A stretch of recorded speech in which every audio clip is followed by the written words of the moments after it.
Cuando vi quién estaba sentado al lado de mi hijo en ese auto y escuché la conversación que tenían sobre mí, mi mundo se desplomó por completo. Mi nombre es Lidia, tengo 62 años, y jamás imaginé que descubriría el plan más cruel y despiadado de mi propia familia. Todo comenzó esa tarde cuando decidí darle una sorpresa a Javier, mi único hijo. Había preparado su postre favorito y quise llevárselo al trabajo para alegrarle el día.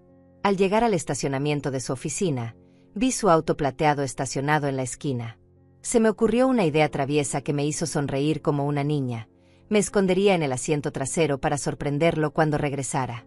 Me deslicé silenciosamente hacia el auto, que por suerte estaba abierto, y me agaché detrás de los asientos delanteros. Mi corazón latía de emoción pensando en su cara de sorpresa cuando me viera aparecer con el pastel de chocolate que tanto le gustaba desde pequeño. Esperé allí, conteniendo la respiración, escuchando cada ruido del estacionamiento. Después de unos minutos que me parecieron eternos, escuché pasos acercándose. Las puertas del auto se abrieron y Javier se sentó al volante. Pero entonces, otra persona ocupó el asiento del pasajero. Era una mujer. Al principio pensé que sería alguna compañera de trabajo, hasta que escuché su voz y reconocí inmediatamente que era Raquel, su esposa. Mi primera reacción fue de ternura. Qué lindo que hubieran decidido irse juntos del trabajo. Pero mi sonrisa se desvaneció cuando comenzaron a hablar. Las primeras palabras que salieron de la boca de Raquel fueron como puñales en mi corazón. ¿Estás completamente seguro de que nadie va a sospechar nada cuando suceda?, preguntó ella con una voz fría que jamás le había escuchado antes. Raquel, ya hemos hablado de esto 1000 veces. El plan está perfecto. Mi madre tendrá un accidente muy natural, muy creíble. Nadie va a cuestionar que una mujer de su edad se resbale en las escaleras de su casa, respondió Javier con un tono que me heló la sangre. Sentí que el aire se escapaba de mis pulmones. No podía estar escuchando lo que creía estar escuchando. Mi hijo, mi único hijo, el niño al que había criado sola después de que su padre muriera cuando él tenía apenas 8 años, estaba planeando matarme.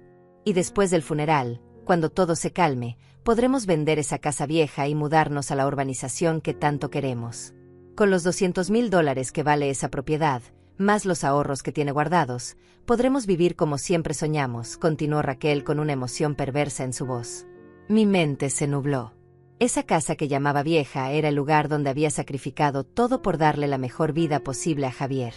Cada habitación tenía recuerdos de noches sin dormir cuando él estaba enfermo, de cumpleaños celebrados con poco dinero pero mucho amor, de tardes haciendo tareas juntos en la mesa de la cocina. Álvaro y Patricia están de acuerdo, ¿verdad?, preguntó Javier, y al escuchar esos nombres, mi corazón se partió aún más. Álvaro era mi hermano mayor, y Patricia su esposa. También estaban involucrados en esta conspiración diabólica. Por supuesto que sí. Tu tío está desesperado por el dinero desde que perdió su trabajo. Y Patricia no deja de recordarme que tu madre siempre ha sido muy tacaña con ellos. Dice que es hora de que la familia reciba lo que le corresponde, respondió Raquel con desprecio. Tacaña. Esa palabra resonó en mi mente como un eco doloroso. Yo, que había trabajado limpiando casas desde los 18 años para mantener a mi hijo. Yo, que había vendido hasta mis joyas de matrimonio para pagar sus estudios universitarios. Yo, que nunca me compré un vestido nuevo para poder darle todo lo que necesitaba. El seguro de vida también va a ayudar. Son otros $100,000 que cobraremos sin problemas, añadió Javier. Y en ese momento supe que ya no quedaba nada del niño dulce que había criado. Mis lágrimas comenzaron a caer silenciosamente mientras permanecía agachada, rogando que no me descubrieran. Mi cuerpo temblaba no solo de miedo, sino de una tristeza tan profunda que sentía que me iba a partir en dos. La conversación continuó durante varios minutos más, detallando cada aspecto de mi muerte planificada. Habían pensado en todo, el momento exacto, la forma de hacerlo parecer accidental, incluso cómo actuarían durante el funeral para parecer desconsolados. Cuando finalmente se bajaron del auto y se alejaron caminando como si nada hubiera pasado, esperé otros 10 minutos antes de atreverme a moverme. Salí de ese auto como una mujer completamente diferente a la que había entrado. La madre amorosa y confiada había muerto en esos asientos traseros. Caminé hacia mi viejo auto con las piernas temblorosas, sabiendo que tenía que tomar una decisión que cambiaría todo para siempre. Manejé hasta mi casa en completo estado de shock, con las lágrimas empañando mis ojos y el corazón destrozado en 1000 pedazos. No podía creer lo que había escuchado. Mi propio hijo, la razón de mi existencia, quería matarme por dinero. Pero para entender completamente esta traición, necesito contarles cómo llegamos hasta aquí, porque mi historia con Javier comenzó hace 35 años, cuando nació en medio de la pobreza más absoluta. Su padre, Roberto, murió en un accidente de construcción cuando Javier tenía apenas 8 años. Nos dejó sin seguro, sin ahorros, sin nada más que una casa pequeña y muy vieja que habíamos comprado con muchos sacrificios. De un día para otro, me convertí en madre soltera con un niño que mantener y ninguna educación formal más allá de la secundaria. Comencé a trabajar limpiando casas a los 20 años. Me levantaba todos los días a las 5 de la mañana, preparaba el desayuno para Javier, lo llevaba a la escuela, y después recorría la ciudad limpiando oficinas, casas, apartamentos, lo que fuera necesario para traer dinero a casa. Mis manos se volvieron ásperas por los químicos de limpieza, mi espalda se dobló por cargar baldes pesados, pero nunca me quejé. Javier era un niño inteligente, siempre el mejor de su clase. Sus maestros me decían constantemente que tenía un futuro brillante por delante, que debía asegurarme de que fuera a la universidad. Esas palabras se convirtieron en mi misión de vida. Cada peso que ganaba lo guardaba religiosamente para su educación. Cuando cumplió 15 años, necesitaba una computadora para sus proyectos escolares. Todas las otras madres podían comprárselas a sus hijos sin problemas, pero para mí, costaba 3 meses de trabajo. Vendí mi anillo de matrimonio, el único recuerdo valioso que tenía de Roberto, para comprarle esa computadora. Javier nunca supo el sacrificio que hice, y yo nunca se lo dije porque no quería que se sintiera culpable. Durante su último año de secundaria, las universidades privadas comenzaron a enviarnos información sobre sus programas de derecho. Javier había decidido que quería ser abogado, y yo estaba dispuesta a hacer cualquier cosa para que cumpliera ese sueño. La matrícula costaba $20,000 por año, una fortuna para una mujer como yo. Hablé con mi hermano Álvaro para pedirle ayuda. Él había conseguido un buen trabajo en una empresa de seguros y vivía cómodamente con Patricia. Le expliqué la situación, le supliqué que me prestara aunque fuera una parte del dinero, prometiéndole que se lo devolvería con intereses. Su respuesta fue cruel y directa. Lidia, no puedo arriesgar mis ahorros en los sueños imposibles de tu hijo. Mejor que busque trabajo y se olvide de esas fantasías de ser profesional. Esas palabras me dolieron profundamente, pero no me detuvieron. Conseguí un segundo trabajo limpiando una clínica veterinaria por las noches. Trabajaba desde las 5 de la mañana hasta las 11 de la noche, 7 días a la semana. Mi cuerpo estaba exhausto, pero mi determinación era inquebrantable. También comencé a vender comida casera los fines de semana. Preparaba tamales, empanadas, pasteles, cualquier cosa que pudiera generar ingresos extra. Javier me ayudaba a veces, pero yo prefería que se concentrara en sus estudios. Tu trabajo es estudiar, mijo. Déjame el resto a mí, le decía siempre. Finalmente logré reunir el dinero para su primer año universitario. El día que lo acompañé a matricularse, lloré de felicidad viendo su nombre en los documentos oficiales. Mi hijo iba a ser abogado. Todo mi sacrificio había valido la pena. Los años universitarios fueron los más duros de mi vida. Trabajé hasta 14 horas diarias para mantener los pagos al día. Hubo meses en los que apenas tenía dinero para comer, pero siempre me aseguré de que Javier tuviera todo lo que necesitaba: libros, materiales, dinero para sus gastos sociales. No quería que se sintiera diferente a sus compañeros de clase que venían de familias adineradas. Durante su tercer año, Javier comenzó a salir con Raquel, una compañera de clase que venía de una familia muy acomodada. Su padre era dueño de varias empresas, y ella estaba acostumbrada a un estilo de vida lujoso que yo no podía ni imaginar. Al principio me preocupé de que Javier se sintiera inferior, pero él parecía enamorado y feliz. Raquel siempre fue cordial conmigo, pero desde el primer momento sentí una frialdad en su trato. Cuando venía a casa, observaba todo con una mirada crítica: los muebles viejos, las paredes que necesitaban pintura, la cocina pequeña donde yo preparaba comidas sencillas. Nunca dijo nada directamente, pero sus gestos hablaban por sí solos. Después de graduarse, Javier consiguió trabajo en un bufete de abogados prestigioso. Su primer sueldo fue mayor a todo lo que yo ganaba en 3 meses. Me sentí orgullosa pero también aliviada, pensando que finalmente podría descansar un poco después de tantos años de trabajo intenso. Se casó con Raquel en una ceremonia elegante que me costó mis últimos ahorros. Ella había insistido en una boda apropiada para su posición social y aunque el gasto me dejó sin dinero, quería que mi hijo fuera feliz. Durante la recepción, escuché a algunos invitados comentar sobre la madre humilde del novio con cierto desdén, pero traté de ignorarlo. Después del matrimonio, las visitas de Javier se volvieron menos frecuentes.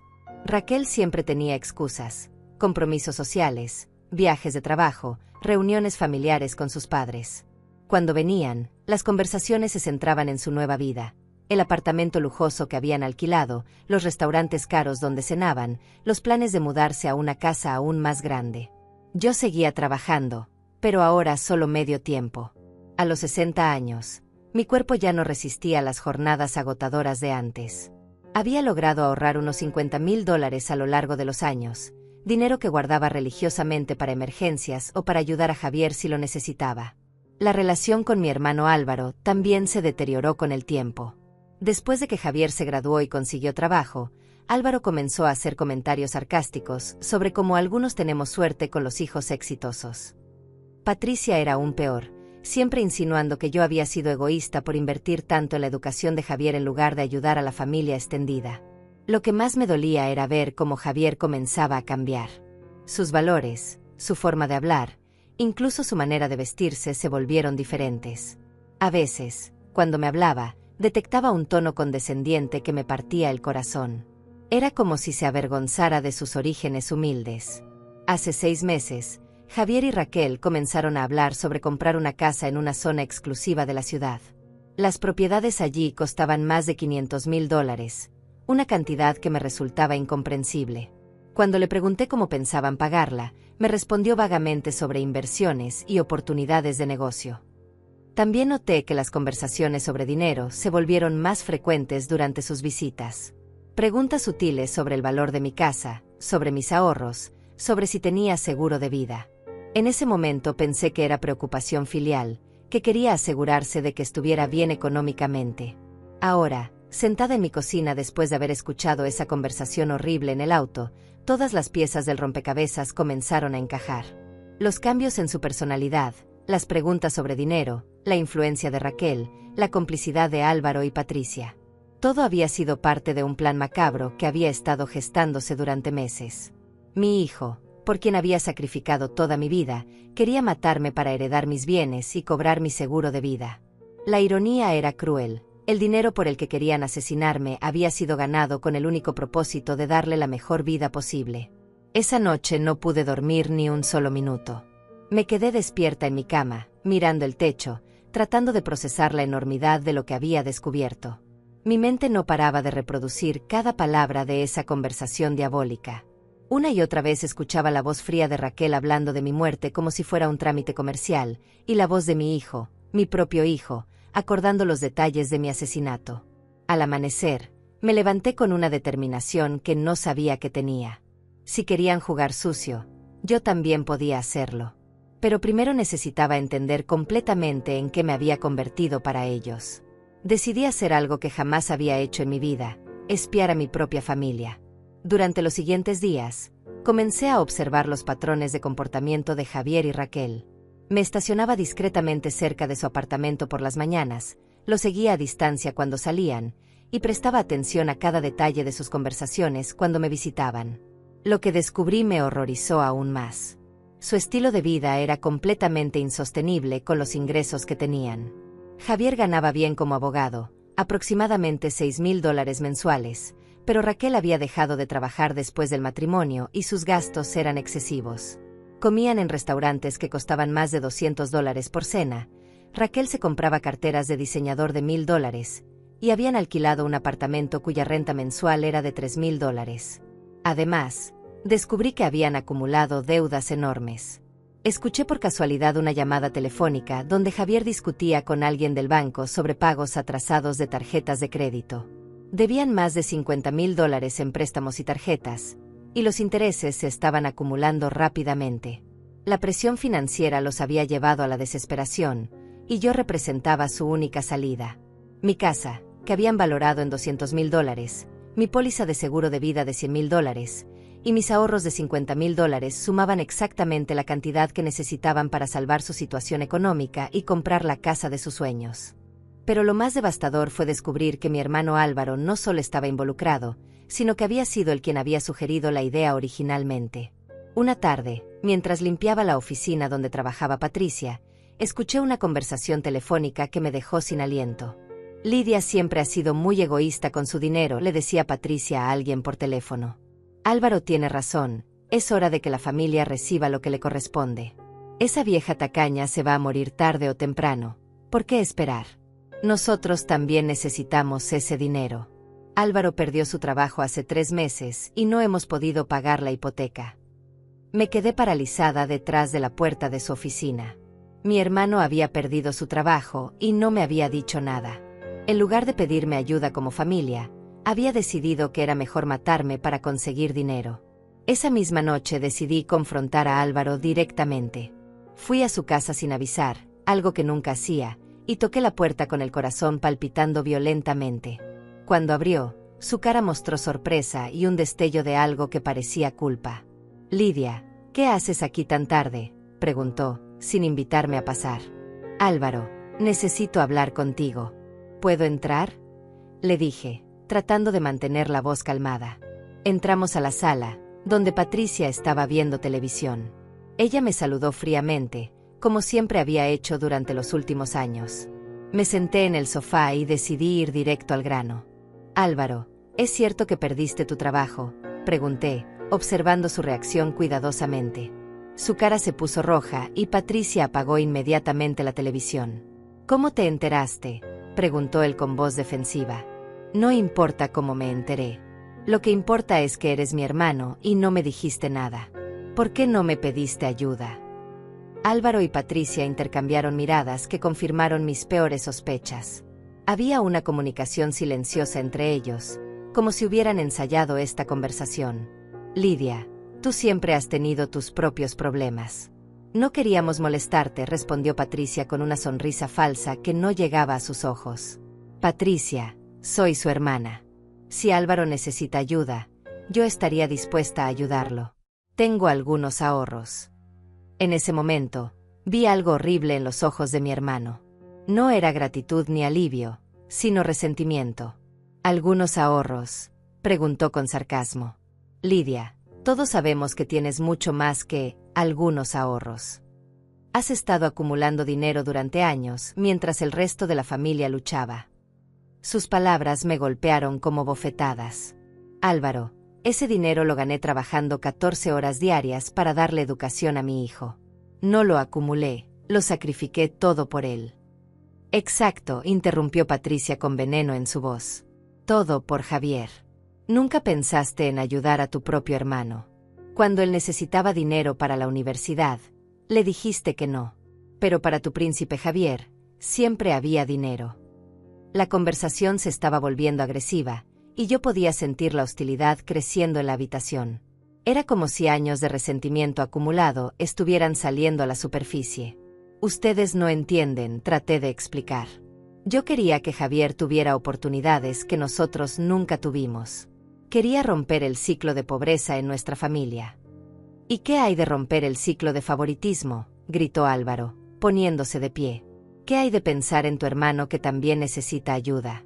Siempre ha sido igual, Lidia. Desde pequeños, tú eras la favorita de mamá y papá, y ahora actúas como si fueras mejor que nosotros». Esas acusaciones eran completamente falsas, pero vi que había una narrativa que ellos habían construido para justificar su resentimiento. En su versión de la historia, yo era la hermana egoísta y privilegiada, mientras ellos eran las víctimas incomprendidas. «Si tanto necesitan dinero, ¿por qué no me lo pidieron directamente?», insistí, aunque ya conocía la respuesta. Patricia se rió con amargura. «¿Para qué nos dieras limosnas como si fuéramos mendigos? ¿Para que nos hicieras sentir inferiores como siempre has hecho?». «Yo nunca he tratado de hacerlos sentir inferiores». «Ah, no», gritó Álvaro. «¿Y cuándo compraste casa y nosotros seguíamos alquilando? ¿Y cuándo Javier se graduó de la universidad y nuestros hijos apenas terminaron la secundaria? ¿Y cuándo presumes tus ahorros mientras nosotros luchamos para llegar a fin de mes?». Cada acusación era más injusta que la anterior. Yo había trabajado como esclava para conseguir todo lo que tenía. No había heredado nada, no había tenido suerte, había sudado sangre por cada peso. Pero para ellos, mi éxito relativo era una afrenta personal. Álvaro, si necesitas dinero, puedo prestarte $10,000 ahora mismo, ofrecí desesperadamente, tratando de encontrar una solución pacífica. $10,000, se burló Patricia. Lidia, sabemos perfectamente cuánto dinero tienes. La casa vale 200,000, tienes 50,000 en ahorros, y tu seguro de vida es de 100,000. Y nos ofreces 10,000 como si fuéramos limosneros. Mi sangre se heló cuando escuché esas cifras exactas. Ellos sabían demasiado sobre mi situación financiera. Alguien había estado investigando mis finanzas de manera muy detallada. ¿Cómo saben tanto sobre mi dinero?, pregunté con voz temblorosa. Álvaro y Patricia se quedaron en silencio, pero sus caras los delataron. Habían dicho más de lo que debían. Me levanté del sofá con las piernas temblorosas. Creo que ya tengo mi respuesta, dije, dirigiéndome hacia la puerta. Lidia, espera, gritó Álvaro detrás de mí, pero yo ya estaba saliendo de la casa. Esa noche confirmé lo que ya sabía. Mi propia familia me veía como un obstáculo entre ellos y el dinero que creían merecer. No era solo Javier y Raquel. Era toda una conspiración familiar que había estado creciendo silenciosamente durante meses. Los días siguientes fueron los más oscuros de mi vida. Me encontré en una situación que jamás imaginé, sabiendo que mi propia familia planeaba asesinarme, pero sin poder acudir a nadie. ¿A quién le dices que tu hijo quiere matarte? ¿Quién te va a creer? Además, no tenía pruebas concretas, solo una conversación que había escuchado escondida en un auto. Decidí que necesitaba más evidencia antes de tomar cualquier acción. Si iba a luchar contra ellos, tenía que estar completamente preparada. Comencé a documentar todo, sus patrones de comportamiento, sus conversaciones, sus visitas, cualquier cosa que pudiera servir como prueba más adelante. También tomé una decisión que me aterrorizó pero que sabía era necesaria. Iba a dejar que creyeran que su plan estaba funcionando. Si actuaba de manera sospechosa o confrontaba a Javier directamente, podrían cambiar su estrategia y volverse aún más peligrosos. En cambio, decidí seguir interpretando el papel de la madre ingenua y confiada. 3 días después de mi confrontación con Álvaro, Javier me llamó para invitarme a cenar. Su voz sonaba especialmente cariñosa por teléfono, lo que me puso la piel de gallina sabiendo lo que realmente pensaba de mí. Mamá, Raquel y yo queremos llevarte a cenar a ese restaurante italiano que tanto te gusta, me dijo con tono dulce. Hace mucho que no pasamos tiempo juntos en familia. El restaurante que mencionó era uno al que habíamos ido solo una vez, hace más de un año, y no me había gustado particularmente. Pero fingí emoción. ¡Qué lindo, mijo! Me encanta la idea. Perfecto. Te recogemos el viernes a las 7. Y mamá, ponte tu vestido verde favorito, queremos que te veas linda. Esa referencia específica a mi ropa me resultó extraña, pero acepté sin hacer preguntas. Después de colgar, me quedé pensando en por qué habría mencionado ese vestido en particular. Era uno que había comprado hace 2 años, uno de los pocos vestidos caros que me había permitido comprar en toda mi vida. El viernes por la tarde me preparé cuidadosamente. Me puse el vestido verde como me había pedido, me arreglé el cabello y me maquillé ligeramente. Mientras me miraba en el espejo, traté de ignorar la voz en mi cabeza que me decía que esta podría ser mi última cena. Javier y Raquel llegaron puntualmente a las 7. Javier se veía nervioso, aunque trataba de disimularlo con sonrisas forzadas y comentarios superficiales sobre el clima.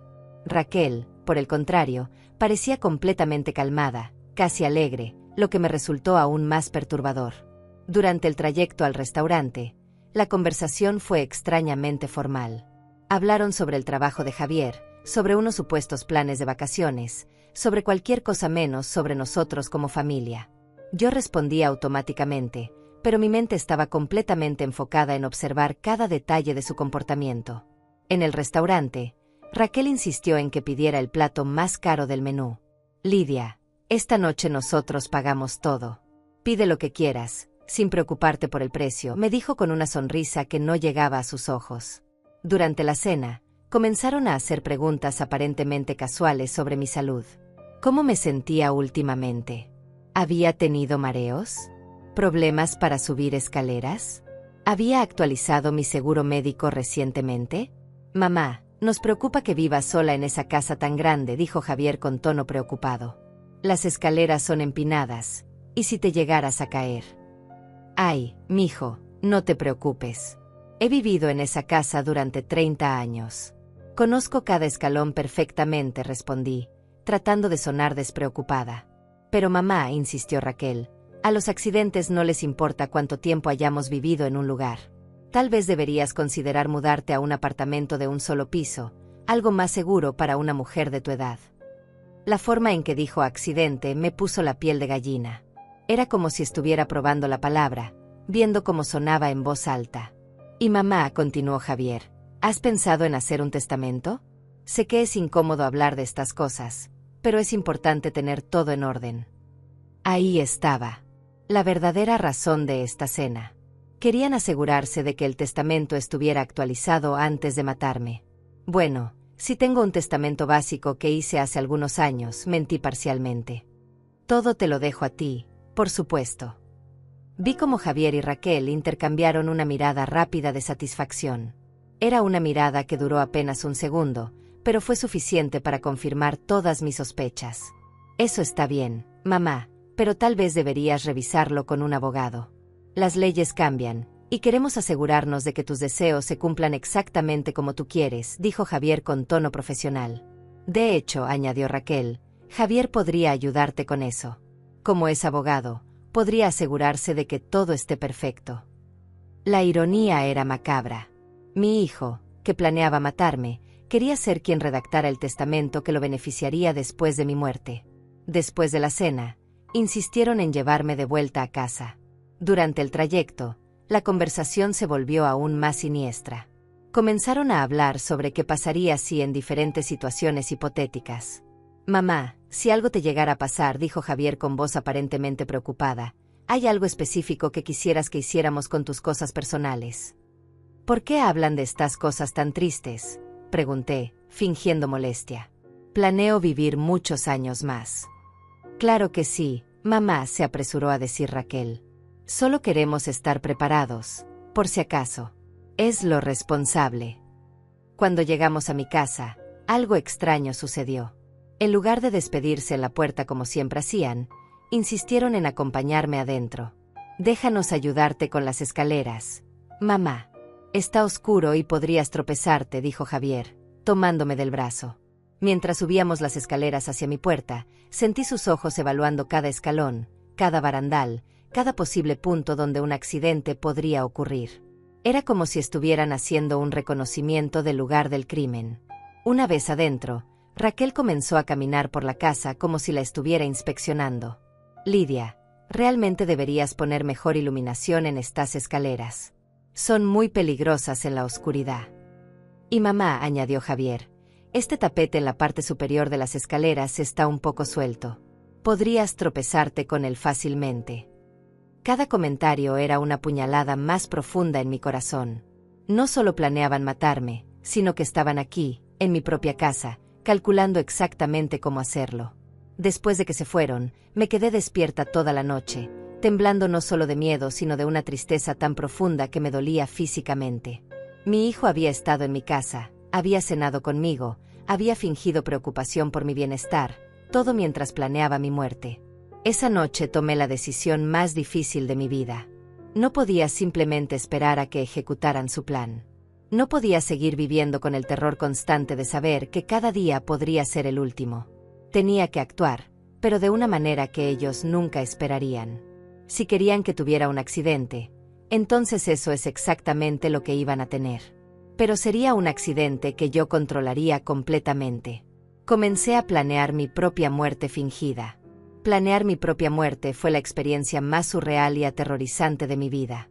Durante días enteros me quedé despierta, pensando en cada detalle, en cada posible falla, en todas las formas en que mi plan podría salir mal. Pero sabía que era la única manera de desenmascarar a mi familia y salvar mi propia vida. Primero necesitaba ayuda, y solo había una persona en el mundo en quien confiaba completamente. Mi vecina Beatriz. Ella tenía 70 años. Había sido enfermera durante toda su vida, y habíamos sido amigas cercanas durante más de 20 años. Si alguien podía ayudarme con este plan imposible, era ella. Una mañana, después de asegurarme de que nadie me estuviera vigilando, fui a su casa con el corazón palpitando violentamente. Cuando abrió la puerta, inmediatamente notó mi estado de agitación. «Lidia, ¿qué te pasa? Te ves terrible», me dijo, invitándome a pasar. Nos sentamos en su cocina, donde habíamos tomado café cientos de veces durante todos estos años. Pero esta conversación sería diferente a todas las anteriores. «Beatriz, lo que voy a decirte va a sonar como locura, pero necesito que me escuches con atención», comencé con voz temblorosa. Le conté todo. Desde la conversación que había escuchado en el auto hasta la cena siniestra, desde la confrontación con mi hermano hasta las visitas extrañas a mi casa. Beatriz me escuchó en silencio, pero vi cómo su expresión cambiaba de sorpresa a horror y finalmente a indignación. «Dios mío, Lidia. Esto es monstruoso», dijo finalmente, tomando mis manos entre las suyas. «Beatriz, necesito tu ayuda. Tengo un plan, pero no puedo hacerlo sola». Le expliqué mi idea. Iba a fingir mi propia muerte de una manera tan convincente que incluso los paramédicos creyeran que había muerto. Beatriz, con su experiencia médica, podría ayudarme a simular los signos vitales de una persona fallecida por un tiempo suficiente para que declararan mi muerte y comenzaran los procedimientos. «Lidia, ¿te das cuenta de lo peligroso que es esto? Si algo sale mal». «Si no lo hago, voy a morir de verdad», la interrumpí. «Ellos ya tienen todo planeado. Es solo cuestión de tiempo». Beatriz cerró los ojos, pensando intensamente. Necesitaríamos medicamentos específicos, tendríamos que calcular las dosis exactas, y el timing tendría que ser perfecto. «Entonces me ayudarás». Me miró fijamente durante varios segundos que se sintieron como horas. «Sí», dijo finalmente. «Pero vamos a hacerlo de la manera más segura posible». Durante los siguientes días, Beatriz y yo trabajamos en los detalles del plan. Ella había conservado contactos en el hospital donde trabajó durante décadas, y pudo conseguir discretamente los medicamentos que necesitábamos. También identificamos al técnico en emergencias médicas que respondería a la llamada, un hombre joven llamado Rubén que acababa de graduarse y no tendría la experiencia suficiente para detectar una simulación sofisticada. El plan era complejo pero factible. Yo tomaría una combinación específica de medicamentos que reducirían mis signos vitales a niveles casi imperceptibles. Beatriz estaría presente para encontrar mi cuerpo y llamar a emergencias. Cuando llegaran los paramédicos, ella ayudaría a guiar la evaluación de manera que confirmaran mi muerte sin investigar demasiado profundamente. Después de que me declararan muerta, mi cuerpo sería llevado a la morgue del hospital donde trabajaba un amigo de Beatriz, un patólogo llamado Dr. Álvaro, diferente a mi hermano, que había accedido a ayudarnos sin hacer preguntas. Él falsificaría el certificado de defunción y me permitiría resucitar en privado una vez que los efectos de los medicamentos pasaran. Mientras tanto, yo permanecería escondida en una habitación secreta del sótano de la casa de Beatriz, observando y grabando todo lo que mi familia hacía después de mi supuesta muerte. La parte más difícil del plan era el aspecto legal y logístico. Necesitábamos asegurarnos de que no hubiera una autopsia, lo que significaba que mi muerte tenía que parecer natural y esperada para una mujer de mi edad. Beatriz sugirió simular un ataque cardíaco, algo común y raramente investigado en personas mayores sin historial de problemas previos. 2 semanas después de comenzar a planear, decidimos que estábamos listos. Elegimos un domingo por la tarde, cuando sabíamos que Javier y Raquel estarían en casa de los padres de ella para el almuerzo familiar semanal. La mañana del domingo me levanté sintiéndome extrañamente calmada. Después de semanas de terror constante, finalmente iba a tomar control de la situación. Me vestí cuidadosamente con el vestido amarillo que más me gustaba, me arreglé el cabello, y hasta me puse un poco de maquillaje. Si iba a morir, quería verme digna. Beatriz llegó a las 2 de la tarde con una bolsa médica pequeña. ¿Estás segura de esto, Lidia?, me preguntó una vez más. Completamente segura. Me tomé los medicamentos bajo su supervisión cuidadosa. El sabor era amargo y desagradable, pero traté de no pensar en ello. ¿Cuánto tiempo hasta que haga efecto?, pregunté. Entre 15 y 20 minutos. Vas a sentir somnolencia primero, después tu respiración se va a volver muy superficial, y tu pulso va a disminuir dramáticamente. Será como entrar en un coma muy ligero. Los siguientes minutos fueron los más largos de mi vida.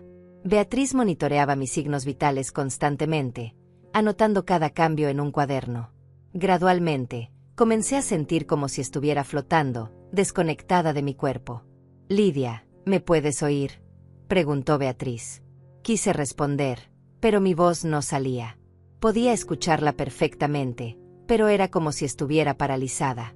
Era aterrador y fascinante al mismo tiempo. «Perfecto. Tus signos vitales están exactamente donde necesitamos que estén. Ahora voy a llamar a emergencias». La escuché marcar el teléfono y comenzar a actuar el papel más importante de su vida. «Por favor, vengan rápido. Encontré a mi vecina inconsciente en su casa. Creo que está muerta.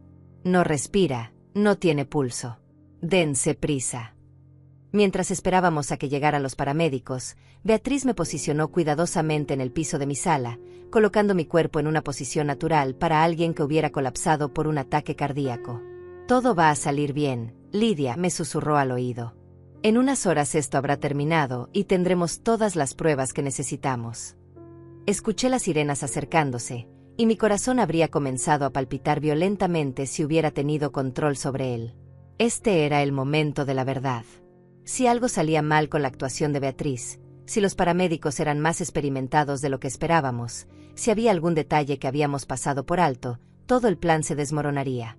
Los paramédicos entraron a mi casa con sus equipos médicos, y desde mi estado semiconsciente, pude escuchar fragmentos de su evaluación. Mujer de 62 años, sin respuesta. No detecto pulso. Respiración imperceptible. ¿Cuánto tiempo lleva así? La encontré hace unos minutos, respondió Beatriz con voz quebrada que sonaba genuinamente afligida. Vine a visitarla y la puerta estaba abierta. La encontré así en el piso. Después de varios minutos de evaluación, escuché las palabras que había estado esperando y temiendo al mismo tiempo. «Lo siento, señora.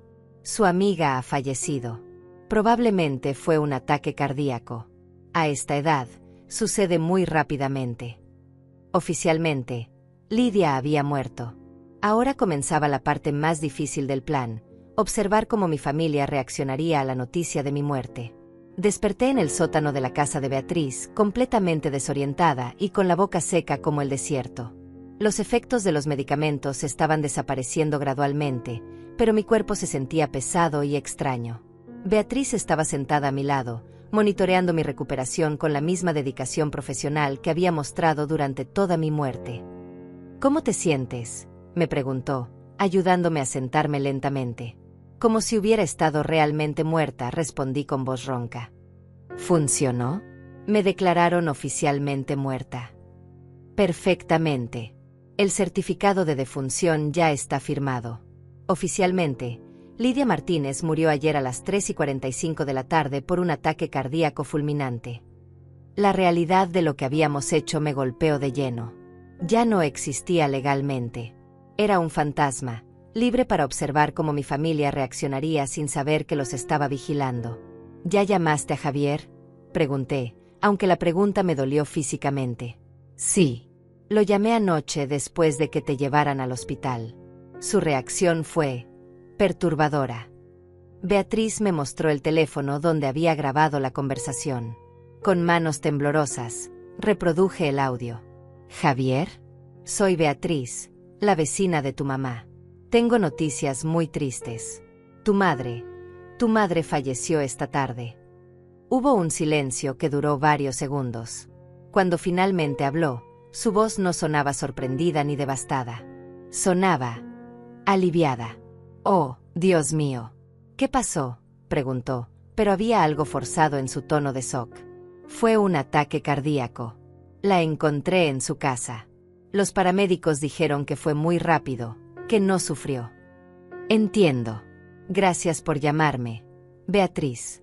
Raquel y yo iremos al hospital inmediatamente para encargarnos de todo». «Javier, lo siento mucho. Sé cuánto querías a tu madre». «Sí, es una pérdida terrible. Pero mi madre había estado teniendo algunos problemas de salud últimamente. Supongo que era su momento». Esa mentira sobre mis supuestos problemas de salud me atravesó como una daga. Estaba construyendo una narrativa para justificar mi muerte antes de que nadie hiciera preguntas incómodas. Después de escuchar la grabación, no pude contener las lágrimas. La frialdad en su voz, la facilidad con la que había aceptado la noticia, la mentira sobre mi salud, todo confirmaba que realmente habían estado planeando mi muerte. «Hay más», dijo Beatriz suavemente. «Instalé cámaras ocultas en tu casa antes de que murieras. Quería capturar su reacción cuando fueran a recoger tus cosas». Me mostró su laptop donde tenía acceso a las cámaras en tiempo real. En la pantalla, podía ver mi propia sala, vacía y silenciosa. Era extraño ver mi casa desde esta perspectiva, sabiendo que ya no era técnicamente mi hogar. «¿Cuándo crees que vendrán?», pregunté. «Probablemente hoy». La gente no suele esperar mucho para revisar las pertenencias de los fallecidos, especialmente cuando hay dinero involucrado. No tuvimos que esperar mucho. Alrededor del mediodía, escuchamos el sonido de llaves en la cerradura de mi casa. Javier, Raquel, Álvaro y Patricia entraron juntos, como un equipo bien coordinado. Lo que vi a continuación me destrozó el alma. No había lágrimas. No había luto. No había ni siquiera una pausa respetuosa al entrar a la casa donde había vivido durante 30 años. Inmediatamente comenzaron a evaluar mis pertenencias como si fueran tasadores en una subasta. «Bueno, finalmente», dijo Patricia con alivio evidente en su voz. «No pensé que ese día llegaría nunca». «Patricia, por favor», dijo Javier, pero su tono era más de precaución que de reproche genuino. «Acabamos de perder a mi madre». «Ay, Javier, no me vengas con sentimentalismos ahora. Todos sabemos que esto era necesario», respondió Raquel con frialdad que me heló la sangre. «Tu madre vivió su vida. Ahora nosotros podemos vivir la nuestra». Álvaro ya estaba revisando los gabinetes de la cocina, buscando documentos importantes. «¿Dónde creen que guardaba los papeles del banco? Necesitamos encontrar la información de sus cuentas de ahorro». «Revisa el escritorio en su habitación», sugirió Javier. Siempre era muy organizada con esos papeles. Los vi dispersarse por mi casa como buitres, tocando mis pertenencias, evaluando su valor, planeando cómo dividirían mi herencia. Era como ver mi vida siendo despedazada por personas que supuestamente me amaban. Raquel encontró mi joyero y comenzó a examinar cada pieza. «Esta cadena de oro podría valer algo. Y estos aretes, aunque son viejos, podrían tener valor sentimental para alguien». «El valor sentimental no nos va a pagar la hipoteca», dijo Patricia sarcásticamente. «Mejor enfócate en lo que realmente vale dinero». Javier encontró mis documentos financieros en el cajón del escritorio, exactamente donde siempre los había guardado. «Aquí están. Cuenta de ahorros en el Banco Nacional, $53,000. Cuenta corriente, $8,000. Y aquí está la póliza de seguro de vida». «¿Cuánto es el seguro?», preguntó Álvaro con avidez. $100,000. Beneficiario único, yo». «Perfecto», dijo Raquel con satisfacción. «Con eso, más los ahorros, más lo que saquemos de la venta de la casa, tendremos suficiente para comprar la casa nueva y pagar todas las deudas». «Y nosotros también recibiremos nuestra parte, ¿verdad?», preguntó Patricia con tono amenazante. «Por supuesto», respondió Javier rápidamente. «Como acordamos, una cuarta parte para ustedes». Escuchar a mi familia negociar la división de mi herencia mientras mi cuerpo aún estaba fresco en la morgue era más doloroso de lo que había imaginado. Pero lo peor estaba por venir. Álvaro encontró una foto familiar en mi mesa de noche, una de las pocas fotografías donde aparecíamos todos juntos en una Navidad de hace 5 años.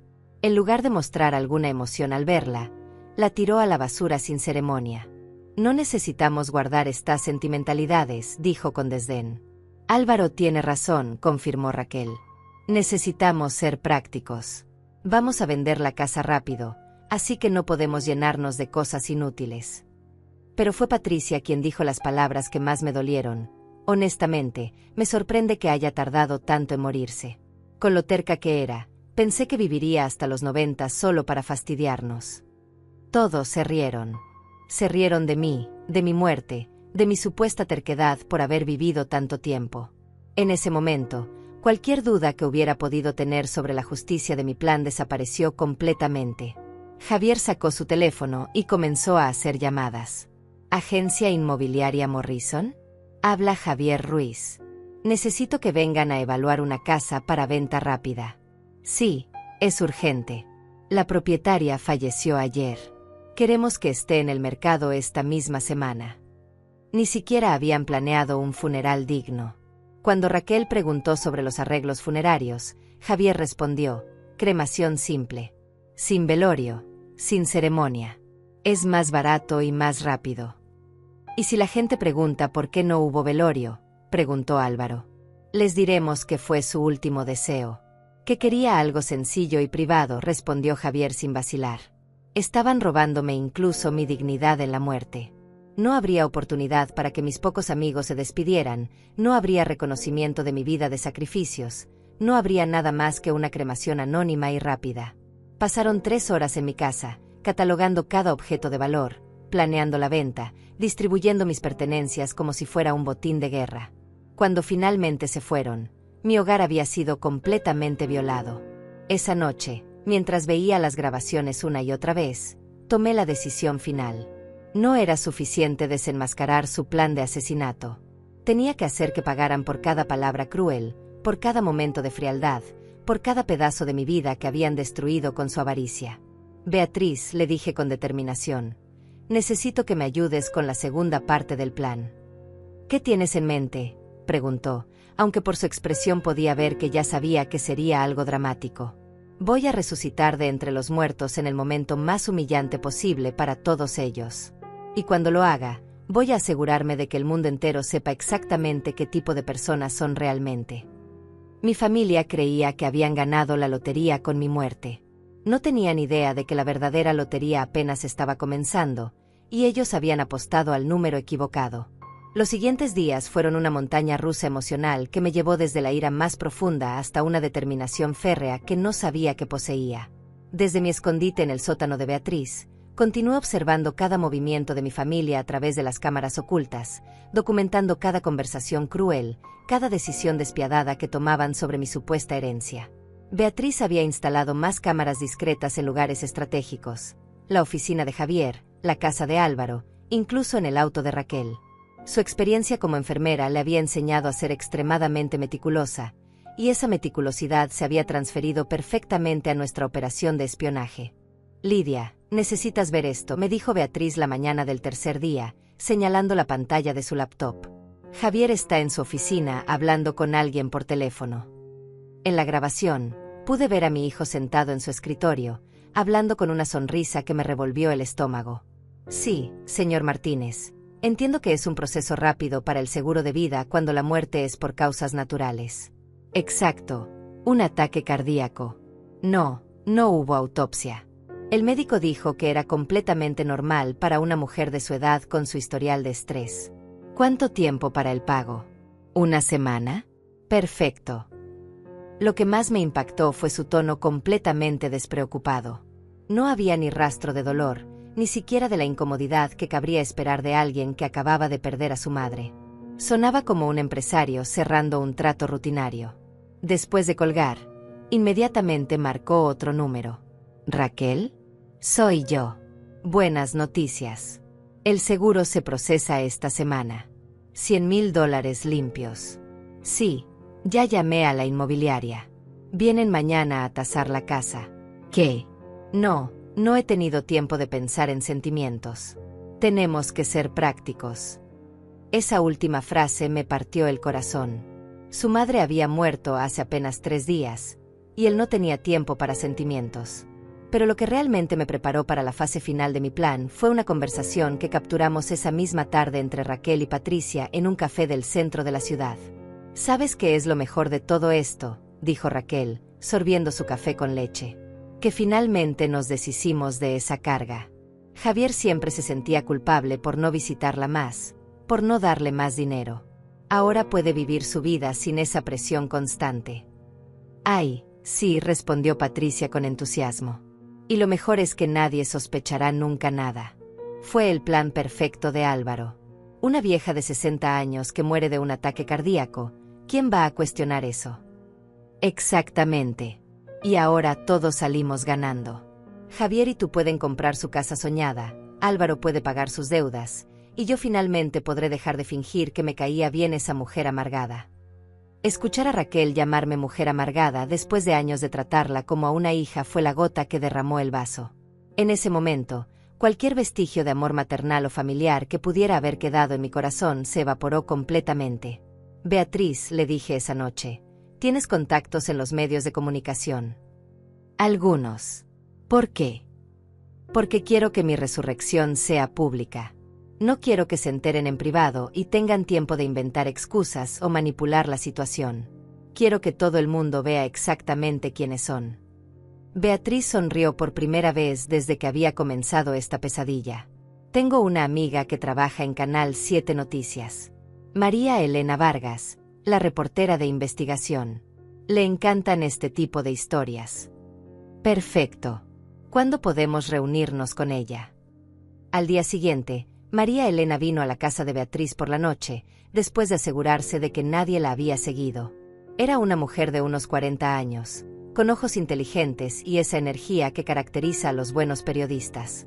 Señora Martínez, me dijo después de que le explicáramos toda la situación, esto es absolutamente increíble.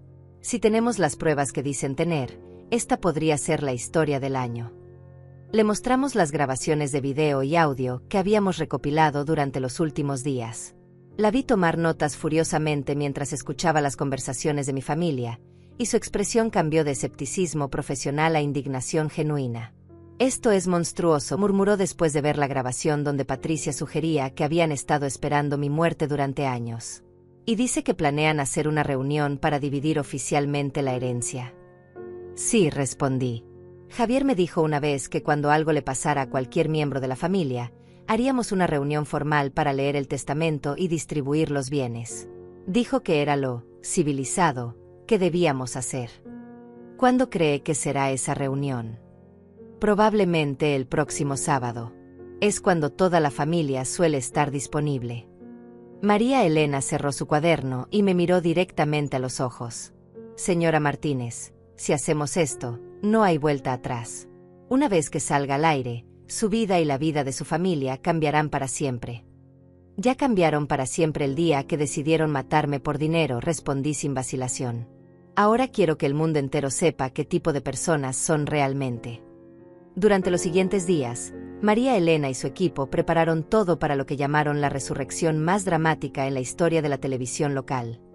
Instalaron cámaras adicionales en mi casa, coordinaron con la estación de policía para tener oficiales listos para arrestar a mi familia por conspiración, y hasta contactaron a un juez para que estuviera presente durante la revelación.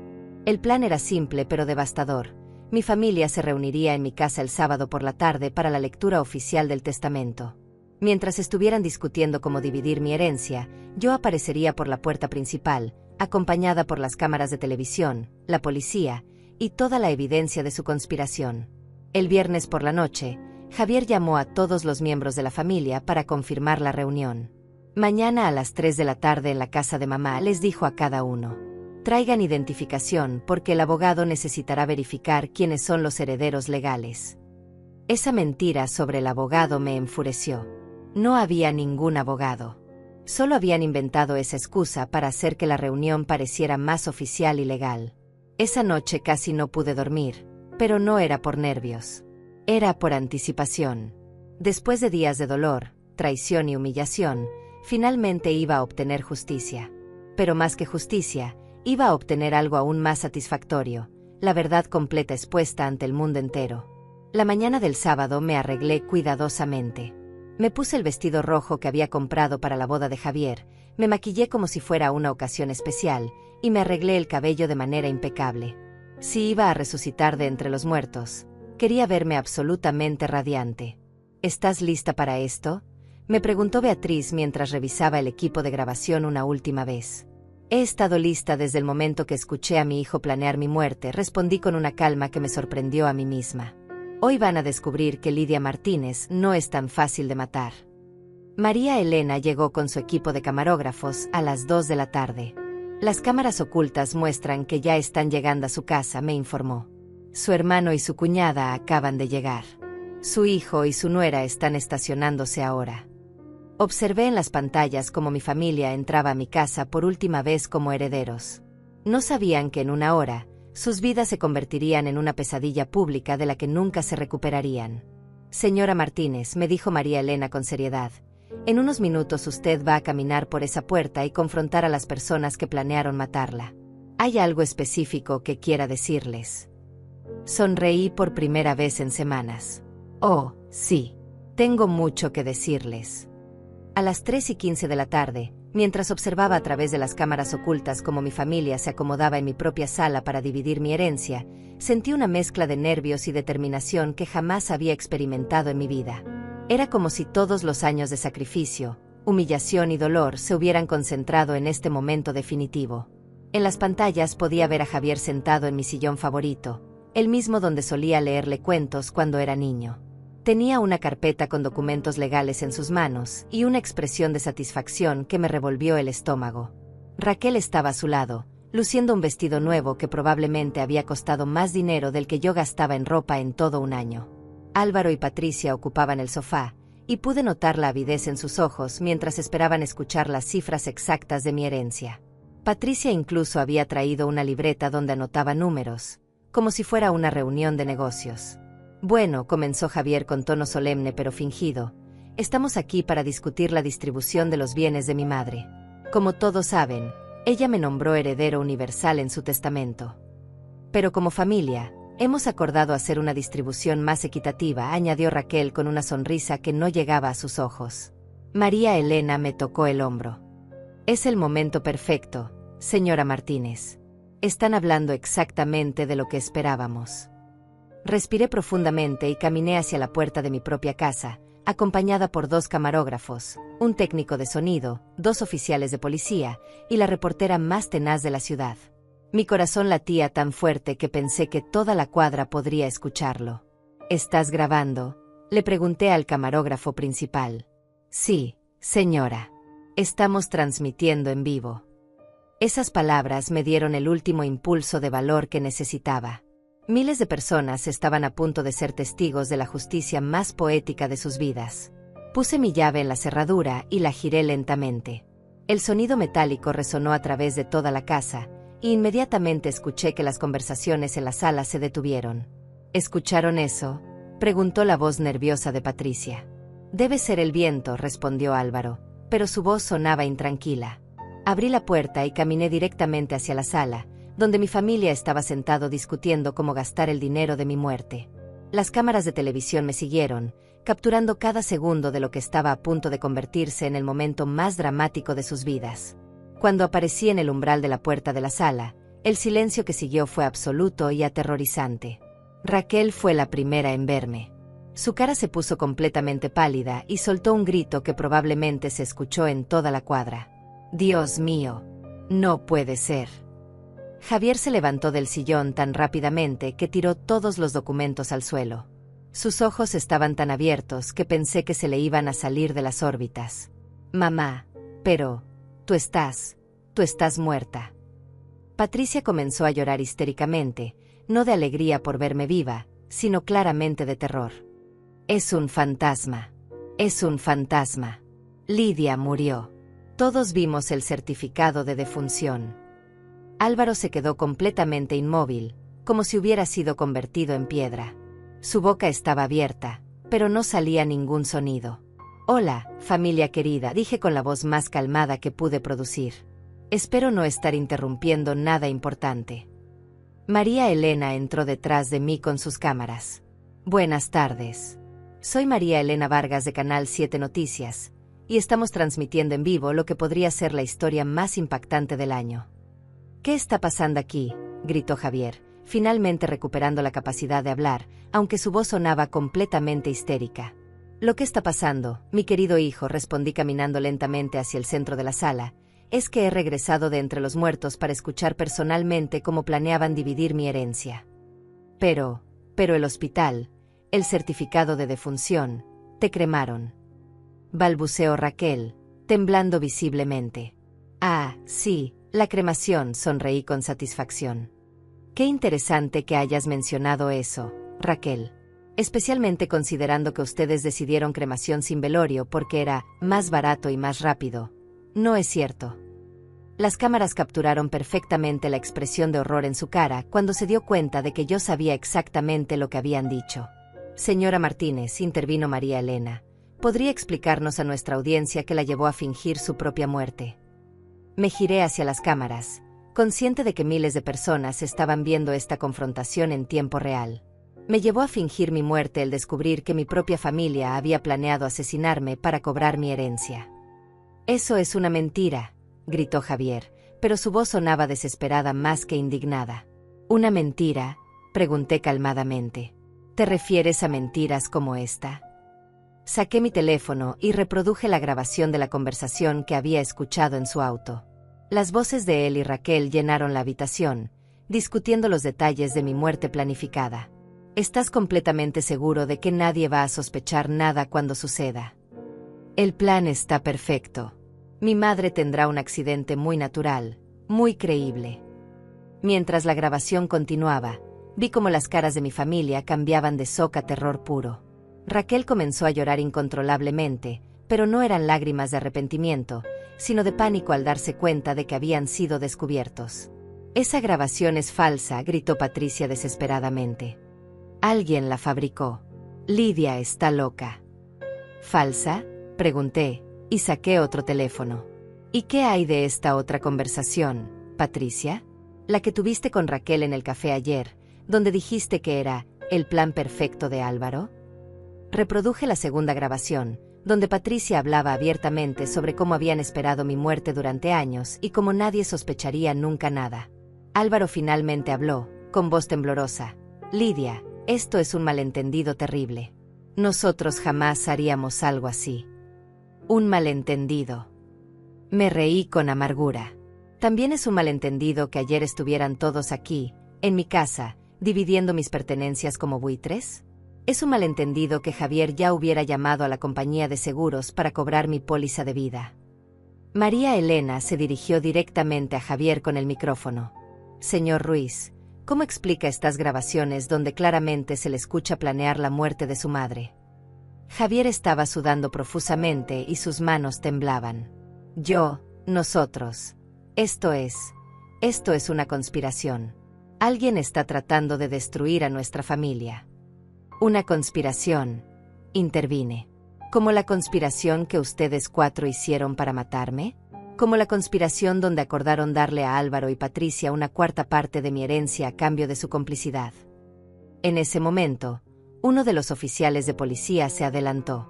«Javier Ruiz, Raquel Mendoza, Álvaro Martínez y Patricia Torres están bajo arresto por conspiración para cometer asesinato». «No», gritó Raquel. «Esto no puede estar pasando. Ella está muerta. La vimos morir».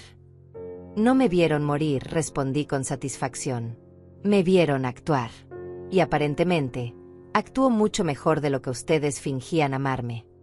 Mientras los oficiales comenzaban a esposar a mi familia, María Elena continuó con la entrevista en vivo. «Señora Martínez, ¿qué se siente confrontar a las personas que planearon matarla?» «Se siente como justicia», respondí mirando directamente a las cámaras. «Durante 35 años, sacrifiqué todo por mi hijo. Trabajé 14 horas diarias, vendí mis joyas, renuncié a mi propia vida para darle la educación y las oportunidades que él necesitaba. Y así es como me pagó, planeando mi muerte por dinero». Javier, con las esposas ya puestas, me miró con una mezcla de odio y desesperación. «Mamá, por favor, esto es un error. Yo te amo. Siempre te he amado». «¿Me amas?», pregunté con voz quebrada pero fuerte. «¿Amas a alguien a quien planeas matar por $200,000? ¿Amas a alguien cuya muerte celebras sin ni siquiera organizarle un funeral digno?» «Eso no es cierto». «Silencio», grité con una fuerza que no sabía que tenía. «No voy a escuchar más mentiras de tu boca. Escuché todo, Javier.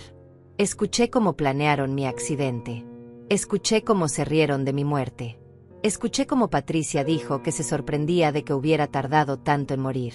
Escuché cómo dividieron mi dinero antes de que mi cuerpo se enfriara». Las lágrimas finalmente comenzaron a caer de mis ojos, Pero no eran lágrimas de tristeza. Eran lágrimas de liberación. María Elena, dije girándome hacia la reportera, quiero que toda la ciudad sepa que la familia no siempre es la que comparte tu sangre. La familia real es la que te ama sin condiciones, la que te cuida cuando estás vulnerable, la que llora tu muerte en lugar de celebrar tu herencia.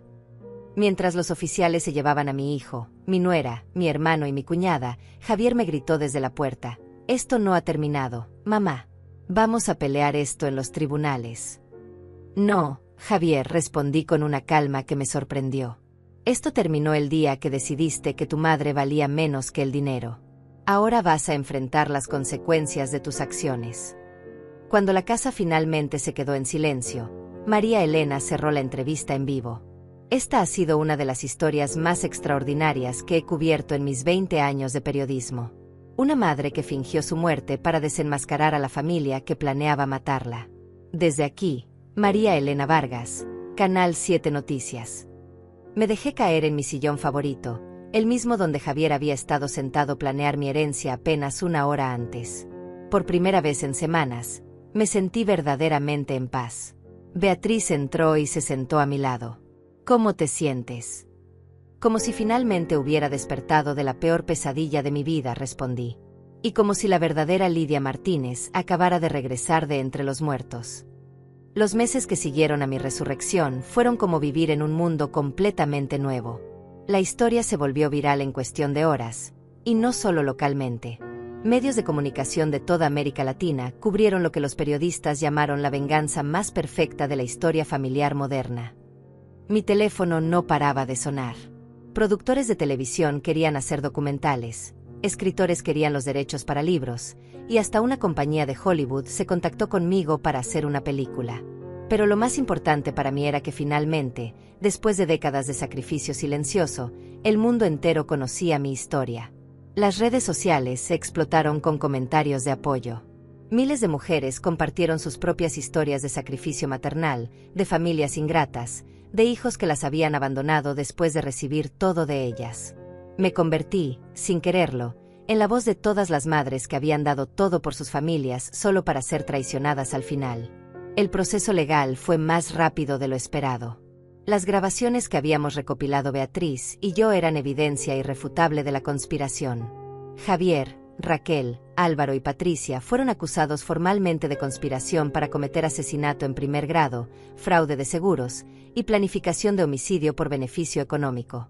Durante las audiencias, sus abogados trataron de argumentar que las grabaciones habían sido obtenidas ilegalmente, pero el juez determinó que al ser mi propia casa y mis propias conversaciones las que habían sido grabadas, no había violación de privacidad. Además, el hecho de que hubieran estado planeando mi muerte justificaba cualquier medio necesario para proteger mi vida. Lo que más me dolió durante el juicio fue escuchar a Javier, desde el estrado, tratando de justificar sus acciones. Su abogado había construido una defensa basada en que yo había sido una madre controladora y manipuladora que había chantajeado emocionalmente a mi hijo durante toda su vida. Mi cliente se sintió atrapado por las demandas constantes de una madre que nunca estaba satisfecha con nada, argumentó el abogado. La señora Martínez usaba su sacrificio como un arma emocional contra su hijo, haciéndolo sentir culpable por querer tener su propia vida. Escuchar esas mentiras en un tribunal me partió el corazón una vez más. Habían convertido mi amor incondicional y mis sacrificios en algo tóxico y manipulador. En su narrativa, yo era la villana, y ellos las víctimas de mi supuesta tiranía maternal. Pero cuando me tocó testificar, tuve la oportunidad de contar mi versión de la historia. Con voz firme pero emocionada, narré cada sacrificio, cada noche sin dormir, cada trabajo extra que había tomado para darle la mejor vida posible a Javier. Describí cómo había vendido mi anillo de matrimonio para comprarle su primera computadora, cómo había trabajado 14 horas diarias para pagar su universidad, cómo había renunciado a mi propia felicidad para asegurar la suya. Señoría, dije mirando directamente al juez, nunca chantajeé a mi hijo con mi sacrificio. Al contrario, traté de ocultárselo para que no se sintiera culpable. Quería que fuera libre de vivir su vida, de ser feliz, de formar su propia familia. Lo único que nunca imaginé era que esa libertad significaría planear mi muerte. El momento más dramático del juicio llegó cuando el fiscal reprodujo las grabaciones completas de todas las conversaciones que habíamos capturado. Escuchar nuevamente esas voces frías discutiendo mi muerte planificada, esta vez en un tribunal lleno de gente, fue devastador pero también liberador. Cuando reprodujeron la grabación donde Patricia decía que se sorprendía de que hubiera tardado tanto en morirme, vi como varios miembros del jurado se limpiaban lágrimas de los ojos. Cuando reprodujeron la parte donde Raquel se refería a mí como esa carga de la que finalmente se habían deshecho, hasta el juez tuvo que hacer una pausa para componer su expresión. Javier rompió a llorar durante esa parte del juicio, pero no estoy segura de si eran lágrimas de arrepentimiento genuino o simplemente terror de las consecuencias que enfrentaba. Los veredictos llegaron después de solo 3 horas de deliberación del jurado. Culpables en todos los cargos. Javier fue sentenciado a 20 años de prisión. Raquel recibió 15 años. Álvaro, 12 años.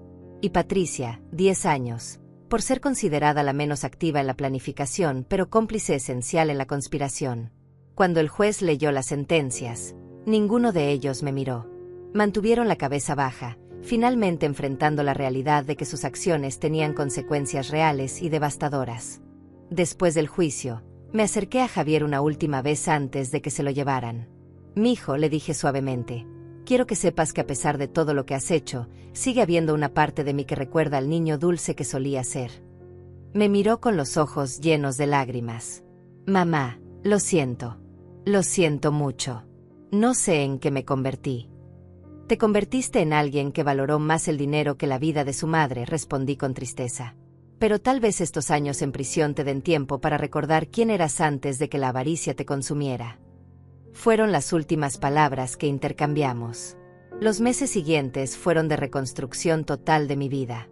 Vendí la casa donde había vivido durante 30 años. Tenía demasiados recuerdos dolorosos y no podía seguir viviendo en el lugar donde mi familia había planeado mi muerte. Con el dinero de la venta, compré una casa más pequeña pero hermosa en un barrio tranquilo, cerca de la casa de Beatriz. También tomé una decisión que cambió completamente mi perspectiva sobre la riqueza y el dinero. Doné la mayor parte de mis ahorros a una fundación que ayuda a madres solteras a financiar la educación universitaria de sus hijos. Si mi dinero había sido lo que motivó a mi familia a querer matarme, entonces usaría ese mismo dinero para hacer el bien en el mundo. Con los ingresos de los derechos de mi historia, establecí un fondo de becas que lleva mi nombre. Cada año, 5 madres trabajadoras reciben ayuda financiera completa para enviar a sus hijos a la universidad. Es mi manera de asegurarme de que mi experiencia, por dolorosa que haya sido, pueda crear algo positivo. Pero el cambio más significativo en mi vida fue el descubrimiento de una nueva familia. A través de las cartas y mensajes que recibí después de que mi historia se hiciera pública, conocí a docenas de personas que habían pasado por experiencias similares. Madres traicionadas por hijos ingratos, hermanos abandonados por familiares avariciosos, personas mayores explotadas por sus propios parientes. Formamos una especie de familia elegida, un grupo de apoyo que se reunía regularmente para compartir historias, celebrar logros y recordarnos mutuamente que el amor verdadero existe, incluso cuando no viene de donde esperábamos.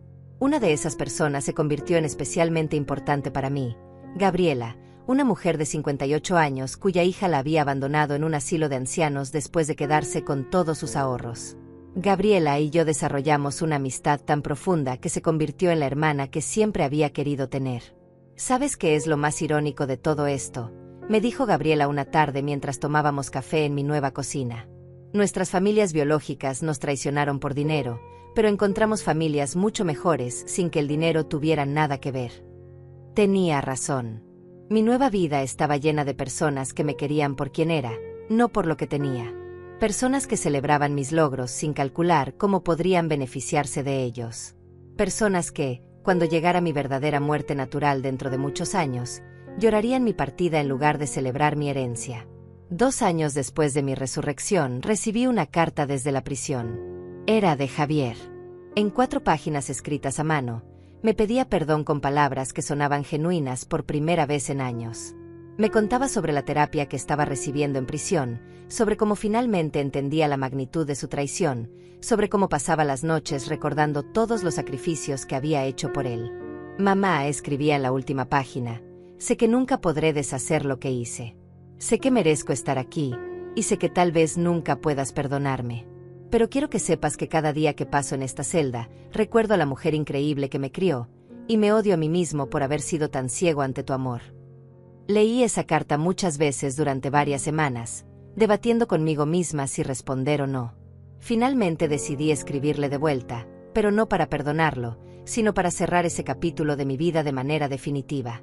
Javier, le escribí, acepto tus disculpas porque creo que son sinceras. Pero el perdón es algo que tendrás que ganarte durante muchos años, posiblemente el resto de tu vida. El niño que yo crié está enterrado debajo del hombre que planificó mi muerte, y solo tú puedes decidir si vale la pena desenterrarlo. Nunca recibí respuesta a esa carta, y está bien así. Hoy, a los 65 años, puedo decir honestamente que soy más feliz de lo que he sido en décadas. Mi casa está llena de risas de mi familia elegida, mis días están ocupados con trabajo voluntario significativo, y mis noches están llenas de paz genuina. A veces la gente me pregunta si me arrepiento de haber fingido mi muerte, si no habría sido mejor confrontar a mi familia de una manera menos dramática. Mi respuesta siempre es la misma. Ellos eligieron traicionarme de la manera más dramática posible, planeando mi asesinato. Yo simplemente elegí defenderme usando su propia medicina. La lección más importante que aprendí de toda esta experiencia es que la familia verdadera no se define por la sangre que compartimos, sino por el amor que elegimos darnos mutuamente. Mi hijo biológico me traicionó por dinero, pero encontré hermanas, hijas e incluso nietos en las personas que llegaron a mi vida después de mi resurrección. También aprendí que nunca es demasiado tarde para empezar de nuevo. A los 62 años, cuando la mayoría de las personas piensan que sus vidas ya están definidas, yo tuve la oportunidad de renacer completamente. No solo fingí mi muerte, también fingí mi renacimiento. Y finalmente, aprendí que la justicia a veces llega de las formas más inesperadas. No fue un juez ni un jurado quienes realmente castigaron a mi familia por su traición. Fue la verdad, expuesta públicamente, la que los destruyó. El dinero por el que estuvieron dispuestos a matarme se convirtió en el costo de los abogados que no pudieron salvarlos. Esta noche, mientras escribo estas últimas líneas de mi historia, miro por la ventana de mi nueva casa hacia un jardín que planté con mis propias manos. Las flores que sembré están floreciendo hermosamente, alimentadas no por la amargura del pasado, sino por la esperanza del futuro. Mi nombre es Lidia Martínez, tengo 65 años, y esta es la historia de cómo morí para poder realmente vivir. Si hay alguna madre leyendo esto que se siente traicionada por la familia que sacrificó todo para crear, quiero que sepa que nunca es demasiado tarde para encontrar el amor que realmente merece. Porque al final, la familia de verdad no es la que nos da la vida, sino la que hace que valga la pena vivirla.